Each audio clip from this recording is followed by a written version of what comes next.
Yes, I saw. Boeing whistleblower found dead in the U.S.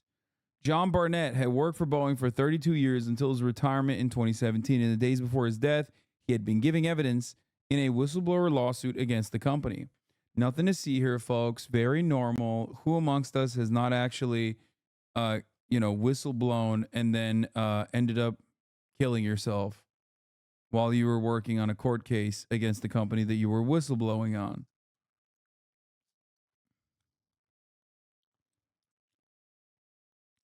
Boeing said it was saddened to hear hear of Mr. Barnett's passing. The Charleston County coroner confirmed his death to the BBC on Monday. It is said that the 62-year-old had died from a self-inflicted wound on March 9th, and police were investigating. Mr. Barnett had worked on the U.S. plane Giant for 32 years until his retirement in 2017 on health grounds. From 2010, he worked as a quality manager at the North Charleston plant, making the 787 Dreamliner a state-of-the-art airliner used mainly on long-haul routes. In 2019, Mr. Barnett told the BBC that under-pressure workers had been deliberately fitting substandard parts to the aircraft on the production line. He also said he had uncovered serious problems with oxygen systems, which could mean 1 in 4 breathing masks would not work in an emergency. He said soon after starting to work in South Carolina, he had become concerned that the push to get new aircraft built meant the assembly process was rushed and safety was compromised, something the company had denied. He later told the BBC that the workers had failed to follow procedures intended to track components throughout the factory, allowing defective components to go missing. He said, in some cases, substandard parts had even been removed from scrap bins and fitted to planes that were being built to prevent delays on the production line. He claimed that the tests on emergency oxygen systems due to be fitted on the 787 showed a failure rate of 25%, meaning that 1 in 4 could fail to deploy in a real-life emergency. Mr. Barnett said he had alerted managers to his concerns, but no action had been taken. Boeing denied his assertions. However, a 2017 review by the U.S. regulator, FAA, did uphold some of Mr. Barnett's concerns. Yeah. Dude, whistleblowers kill themselves all the time. All the time. Just, especially when there's an active DOJ investigation into the company. I just want to mention something that makes this story a little bit more interesting. The Department of Justice launched a criminal investigation into Boeing literally like 2 days prior. Okay? The Department of Justice has officially launched a criminal investigation into Boeing. It's established that the location of at least 53 non-conforming parts in the factory was unknown and that they were considered lost. Boeing was ordered to take remedial action. On the oxygen cylinders issue, the company said that in 2017 it had identified some oxygen bottles received from the supplier were not deploying properly, but it denied any of them were actually fitted on the aircraft. After retiring, he embarked on a long-running legal action against the company. He accused of it of denigrating his character and hampering his career because of the issues he pointed out. Charges rejected by Boeing. At the time of his death, Mr. Barnett had been in Charleston for legal interviews linked to that case. Last week, he gave a formal deposition in which he was questioned by Boeing's lawyers before being cross-examined by his own counsel. He had been due to undergo further questioning on Saturday. When he did not appear, inquiries were made at his hotel. He was subsequently found dead in his truck in the hotel car park. Speaking to the BBC, his lawyer described his death as tragic. In a statement, Boeing said, "We are saddened by Mr. Barnett's passing." Did I do that? Is what the Boeing officials say. And our thoughts are with his family and friends. His death comes at a time when production standards at both Boeing and its key supplier, Spirit Aerosystems, are under intense scrutiny.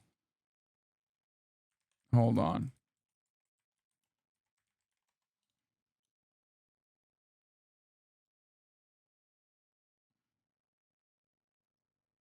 Proof that we live in a simulation. What's the name of this song? Would you consider me?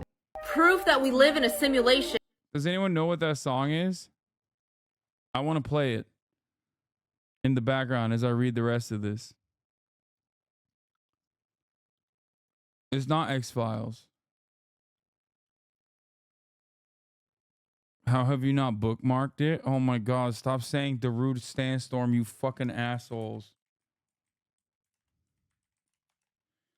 Oh my God, I hate all of you. I hate all of you so much. Oh my God, you're so cringe. You're so cringe. You're so cringe.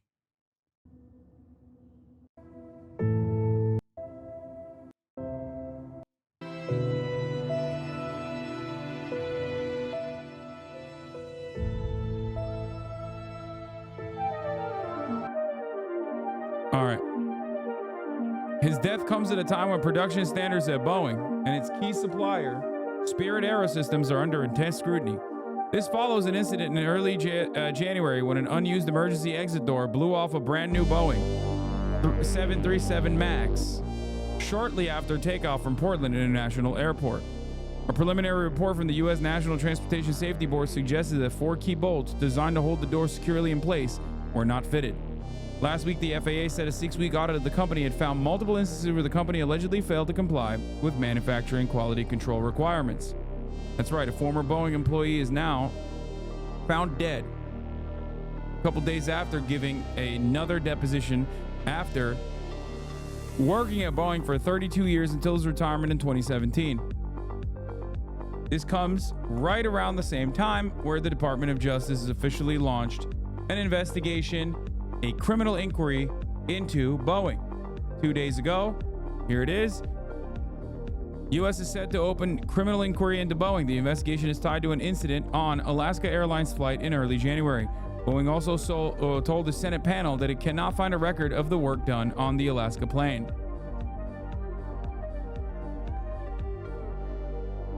But whistleblowers die all the time. There's nothing to see here.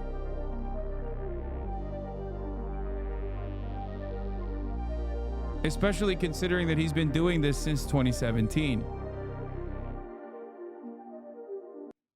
You know? Who amongst us doesn't openly whistleblow against the company that they worked at for 32 years for, 7 years in a row, only to be overcome with feelings and kill themselves? 2 gunshot wounds to the back of the head. Actually, I don't know what his, what the coroner's report looks like. In their car.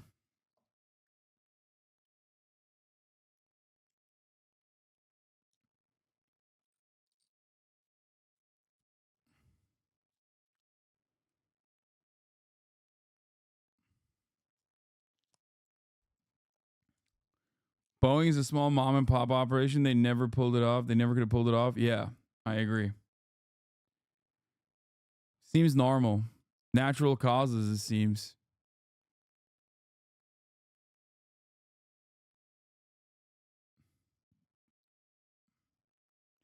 Suicide is pretty likely if the company was pressuring him further. It doesn't take away the blame, but the idea of Boeing assassinating people is ridiculous.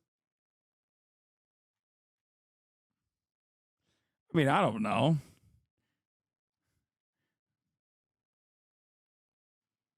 I don't know. Like, listen. Pretty wild accusation. And I would never make that. I'm simply stating that it's a wild time. He must have just gotten a COVID vax or something.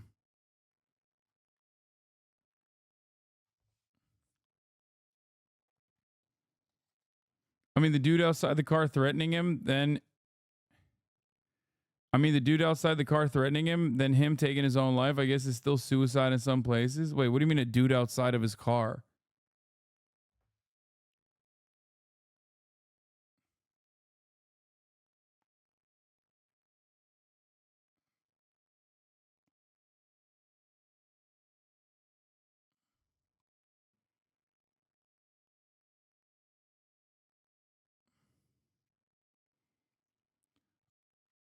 He committed suicide in the hotel parking lot? Yeah, I know.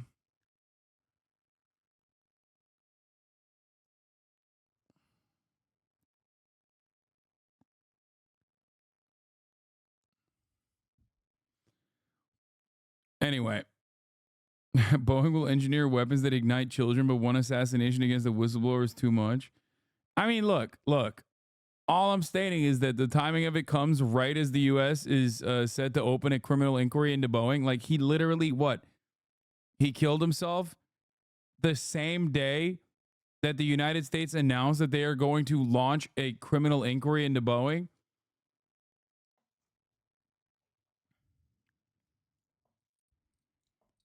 I don't know, man. Like, it's not Jeffrey Epstein. Like, that one I'm convinced is not a suicide, right? Good luck if you think that it is.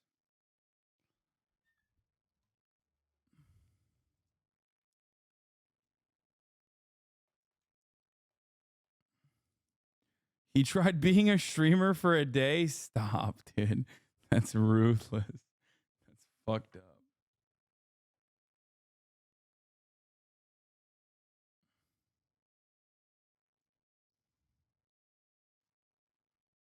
That's messed up, dude.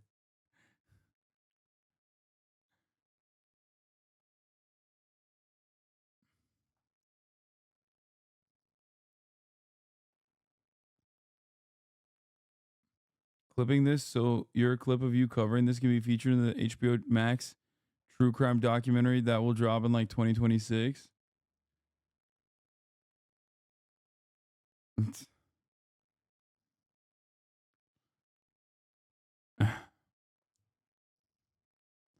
95% of whistleblowers kill themselves just before the government opens an inquiry. Yeah.